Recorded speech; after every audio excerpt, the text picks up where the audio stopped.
Welcome to Shorty Supercoach. We're in the car again today. Fingers crossed this windscreen mount holds on for dear life. If you want a bit of a laugh and a good example of how not to work one of these, check out my Western Bulldogs preview. It was a bit of a howler at times, but we got there in the end. Now today, I'm going to talk about 4 blokes who are in 4% or less sides that I am strongly considering and genuinely thinking about for my side. Some are in them already, in my side already, and I reckon you should seriously consider them too. You know, the point of difference player, it's make or break. You know, sometimes it might be a mid-price guy, sometimes it might be a premium. And look, if it pays off, it's fantastic. If it doesn't, you know, it hurts you badly because no one else has really copped that. But I think these guys are worth considering, and at the very least, at this stage of the season, we're just starting to see some intra-club matches. They've at least got to be on your radar, in my opinion. And I will throw forward a couple of names at the end too. Just a couple of guys that are a little bit different. One is in 0% of sides, and I'm just interested to throw him your way. Nothing too serious, but I'm just putting him out there. But first off the list is a guy that I'm really about, and it's Callum Mills. Now, he's a defender at the moment, but he'll be playing midfield. Now, he has been destined for the midfield for some time. A lot of people will probably go, look, Callum Mills, what the hell? What are you talking about? He's in 3% of sides at the moment, 544k, averaged a ton last year.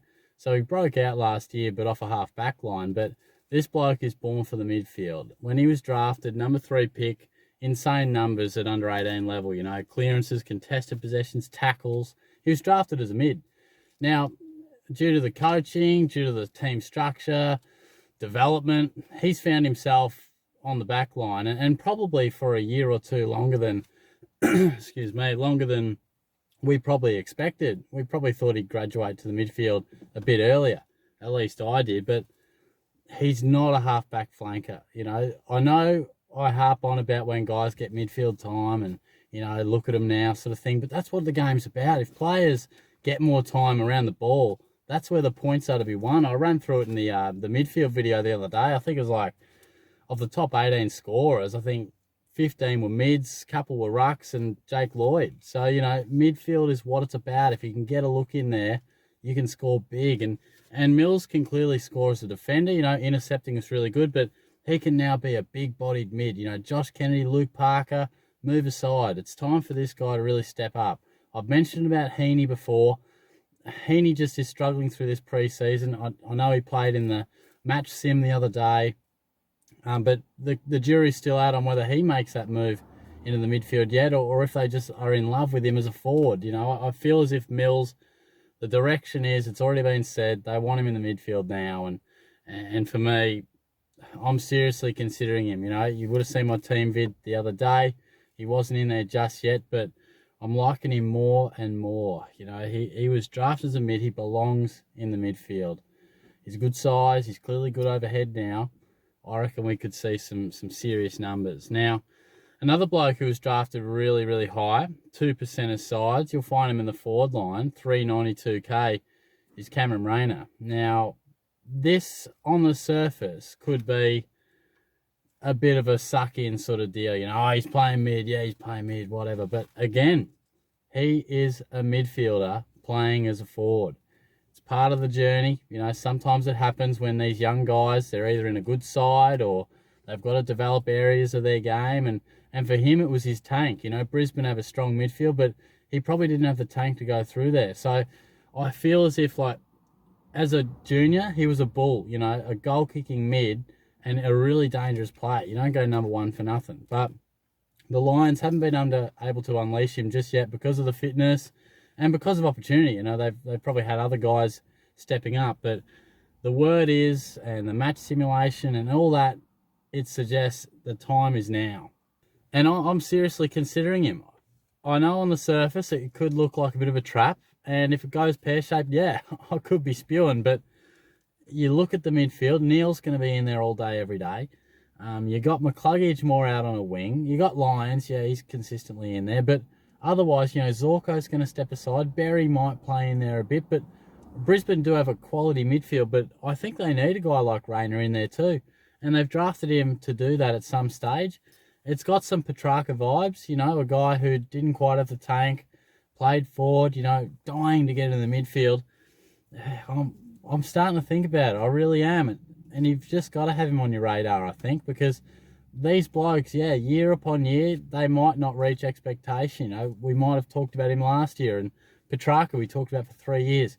But at some stage, it happens. You know, it always does with these quality guys. Well, I shouldn't say always, but more often than not, these guys who are talented players, they do come through. Some take longer than others, and Rayner's a talent. There's no doubt about it. So keep him on your watch list. Hayden Young, 4% of sides, 279k. We'll be talking about him as one of the best kicks in the game after 5 weeks this year. I don't reckon too many people know just how good a kick this guy is, and the Dockers are going to use him like that. In the match sim, taking a lot of kick-ins. Luke Ryan sung his praises. I can see him really having a solid year, and I'm not saying he's going to come out and score premium numbers, but this guy, as long as everything works out nicely for the rest of pre-season, I think he's in their best 22. He reads the play well. He's a good size. He's good overhead. We already saw it. Like, we saw glimpses in his debut year before he got injured. He was just starting to build into it. So I think he's really an exciting prospect, and I'm in love with that left boot. I really am. I think he's just a guy who can hit up targets all day, and he's just got that feel about him. You can just sometimes see it, those younger players, but they've already established themselves as one of the best kicks in the side. You know, we might not know it yet, but everyone at the club goes, if Youngie's on, give him the ball, because he's one of our best kicks out of the back line. And that's a massive thing. That could just be an extra 3 or 4 handball receives a game, or, you know, so-and-so's going to get the footy for the kick in. No, you take it. You know, it's just those little things when you're like a designated guy out of the back line. I think he's a really exciting type. And I'm not going to spend too much time on this guy, because I have already. And you're probably sick of him. Jai Simpkin. But he's Shorty's poster boy this year. You probably think I'm obsessed with him. And hey, maybe I am. But he's in 4% of teams, 499k. He's in my side. You would have seen it. Drew some criticism. You know what I love about him. He's smart. He's tough. Classy. He's got some tricks. And I think the time's right. I think we saw a mini breakout last year. He's come back, shredded up, dominating. North Melbourne need a guy like that. He oozes class. For me, I have him in my team, and it would take something drastic to move him out.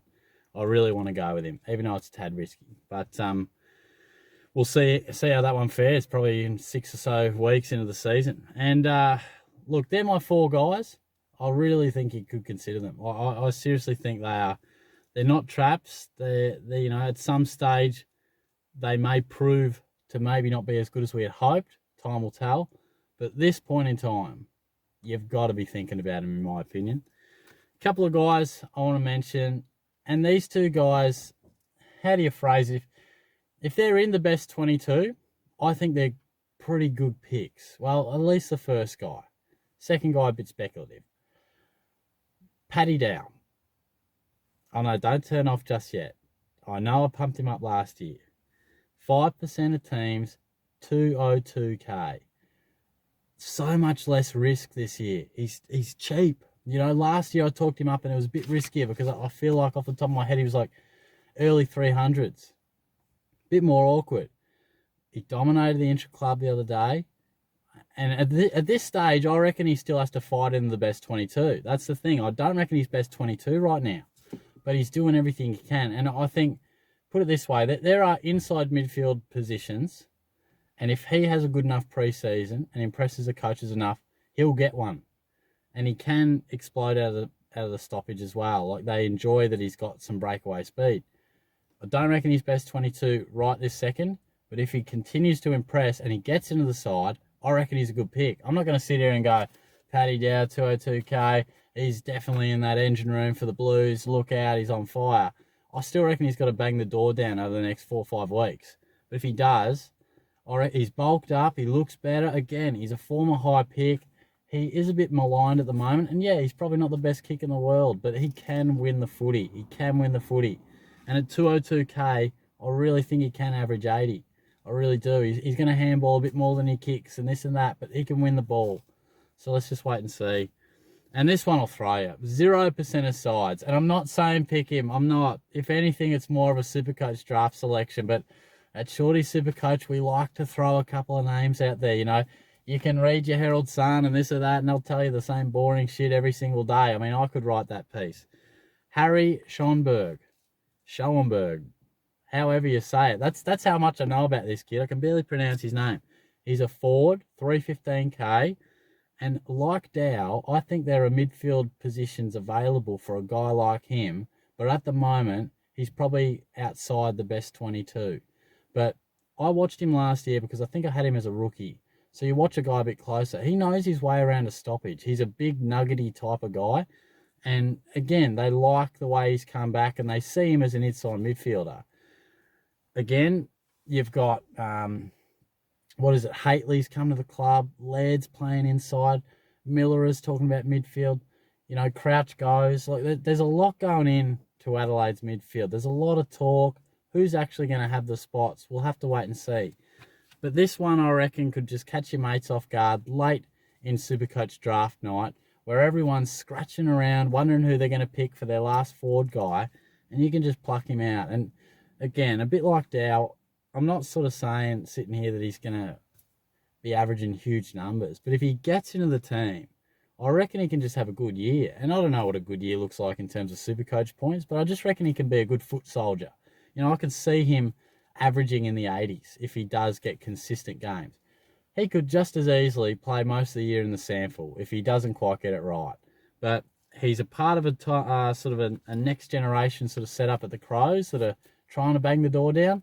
And if he does, and he won't be too far off because he got games last year, I reckon he's a bit of a Supercoach type. I reckon he tackles hard and he wins the contested ball. So, you know, I bet you didn't think you'd hear that name thrown around this video, did you? But we're talking sort of lower percentage guys. Doesn't get much lower than that. So thanks for tuning in. Hopefully I've given you something else to think about. You know, we talk about a lot of the names that, you know, we get thrown around all day, every day, and, you know, sometimes it can be a bit same, but hopefully these guys have just made you think, you know, if you're looking for a different option, well, there's a few. So thanks for tuning in, and I'll catch you guys soon. Cheers.